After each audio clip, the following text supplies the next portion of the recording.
We had a draw with Saul, which was only very low in the league. They weren't a great team, but we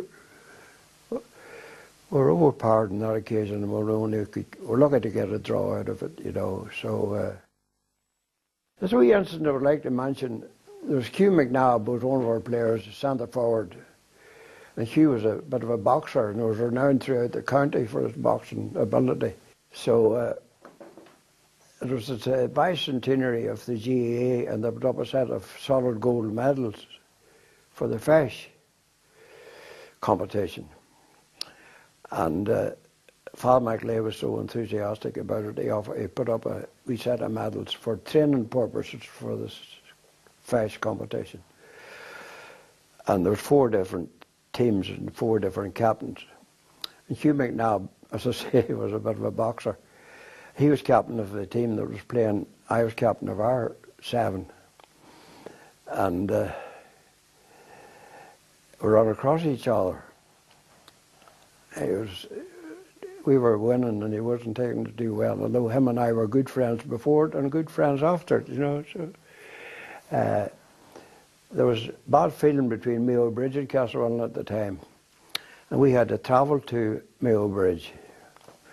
But during this 7-a-side game, McNabb and I ran across each other, and something that was unusual with me, I had him bang with my open hand on the, and McNabb looked, and it wasn't fear or anything, but he realised, for his heart was in the club, and he stepped back.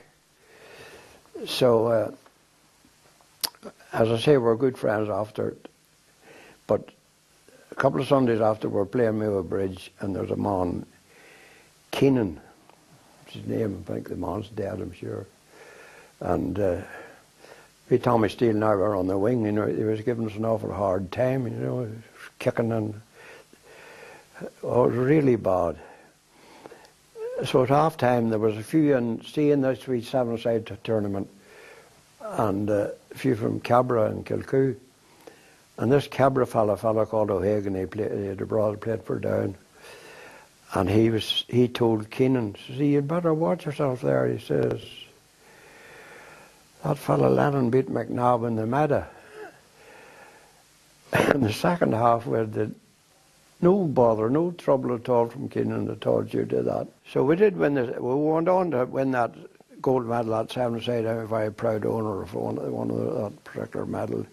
And again, we won the first 7-a-sides. We had a good 7. There's one occasion when we were in the preliminaries for those first 7. It's worth mentioning. We were playing Kilcoo in the meadow here, and we'd already played them a draw, played them a second time, extra time a draw, and we're playing the third time. And I got honour for something that I wasn't entitled to. I got the ball, it was near full time, I got the ball out on the wing, somebody passed it out to me, and I potted it, and I meant to drop it at the 14, 5-yard line. And there was a breeze blowing up the field, and the ball went over for a point, which I had no intention of scoring at all. And the clamoured round, the long whistle went down.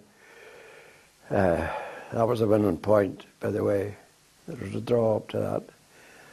And I got honour that I wasn't entitled to. So Father McLeay, who had been a major driving force behind the club, had been moved to a new parish, and when disagreement took place among the players, there was none to heal the wounds, leading to split in the club, with the players all transferring their allegiance to neighbouring clubs, Auckland, Ballymartin and Bryansford. This agreement meant that Castlewellan Club went out of existence for the next 2 years. And the proud St. Malachy's Club, so full of hope for the future, had disbanded amidst acrimony and bringing to a premature end the glorious 30s. James Fitzpatrick and Company was the county register a position he held in 1928, 1942, and his sons carried on the family tradition in GAA, and Tom serving as Castlewellan Club Secretary and Chairman in the 1940s. Seamus, prominent committee member in 1950s, 1960s. I was very proud to be a GAA man. I'm very proud to be a member of the Feis Committee who had a bit of, always got good cooperation from the GAA for the Feis Sevens, which was our main financial source in the language collections, you know, so.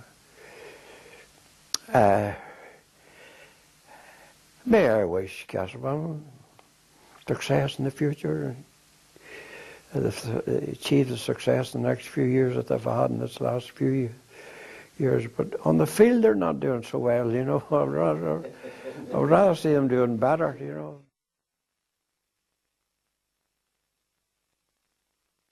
World War II had begun in 1939, and inevitably it had brought problems for the GAA in terms of its games and teams. Bransford continued to lead the way in senior ranks with the assistance of the Castlewellan players, and Aughacashel and Ballylough were fierce rivals in the junior ranks. Late in the year in 1940, a meeting was announced to be held at the handball alley after second mass on a Sunday. Peter King was the moving spirit, and when it was decided to restart the club, he became chairman, with Tom Fitzpatrick as secretary, Pat Savage as treasurer, and Teddy O'Hare as captain. Though the club had enthusiasm, it lacked experience. But it was this beginning in 1940 which was the forerunner of many future achievements. Gradually, the more experienced men began returning from other clubs. The first competitive game in 1940 was against Scargery Geraldines, which was 13-a-side. In 1942, Bransford captured their fourth consecutive Down Senior Football Championship title when they beat Newry at Mayo Bridge by 1-9 to 2-4. There were 9 Castlewellan men: Tom McCann captain, Mickey King, John Connolly, Paddy Steele, John King, Jay Steele, Tommy Steele, Pat Rogers and Tommy Hannity on this Bransford team. John O'Hare was still playing for Aughacashel. At the end of the year, Mickey King, Tom McCann, Jay Steele and Pat Rogers were all transferred back to Castlewellan, and this signalled the return of all the exiled Castlewellan players. Mickey King, who had established himself as a regular midfielder on Down teams, moved position to become a household name throughout the country as a stylish centre-half-back, and he became the first Castlewellan man to captain a successful Down team when they captured the McKenna Cup in 1944. The Castlewellan revival was now in full swing, and they had qualified in 1945 for their first senior football championship final in 9 years. However, unfortunately on the day, Castlewellan were no match for the holders, going down heavily 1-7 to 0-0. In 1946, Down junior footballers defeated Antrim and Tyrone to qualify for an Ulster final meeting with Donegal. Down captured the Ulster junior title with a final score line Down 2-5, Donegal 0-7. Castlewellan's Willie McKibben, playing at top of the right with Pat Rogers, one of the substitutes on that famous occasion. This indeed was a history-making year for Down, winning their first All-Ireland title. And with 2 Castlewellan men, Billy McKibben and Pat Rogers on the panel, it was the first medals to come to Castlewellan, first All-Ireland medals to come to Castlewellan. In 1947, John O'Hare was rewriting the history books when he was selected as goalkeeper on the Ulster team, which went on to collect the Railway Cup. Castlewellan now had the first Down man selected to play on a Railway Cup winning team. John followed this up the next year, when he became the second Castlewellan man to captain a successful Down team, when Down won the Legan Cup, which was the northern section of the National Football League. 1947 is widely remembered for the year of the big snow, But in Castlewellan that year onto the scene came a school teacher known as Dan Rooney as the new club secretary, a position he would hold for the next 23 years. Not only was Dan an outstanding player, but he was a wonderful delegate to club, to county, involved in all decision making in club and at county level for many years. The family names associated with the successful Castlewellan teams of the 30s, the Hannitys, the Steeles, the McCanns, the Hannahs and the Kings, have all passed away now. They were gradually being replaced by the Rooneys, Jennings, Rogers and Corrigans and Guinnesses, to name but a few, who would all make significant contributions to the club for years to come. But perhaps the two men who had a major influence on the development of the club over the next decade were the newly elected club chairman Hugh McKelvey and treasurer P.F. McCabe. If the 1930s were referred to as the glorious 30s, then without doubt the 1950s must have been the club's most successful decade to date. The All-County Football League was revived again, and Dan McCartan secured the town's participation, and the team finished in a credible third position in this first season. John O'Hare, a veteran of many campaigns, was now club captain, and he led his team to another Fish Sevens title on a special occasion when Eamon De Valera delivered the ovation. In the senior championship, the town defeated Downpatrick, Longstone and Banbridge on their way to the final, a final that sometimes is remembered for the wrong reasons, with the ball being punctured on the first occasion against Warren Point, and the town making no mistake in the replay to capture the club's fourth senior football championship title.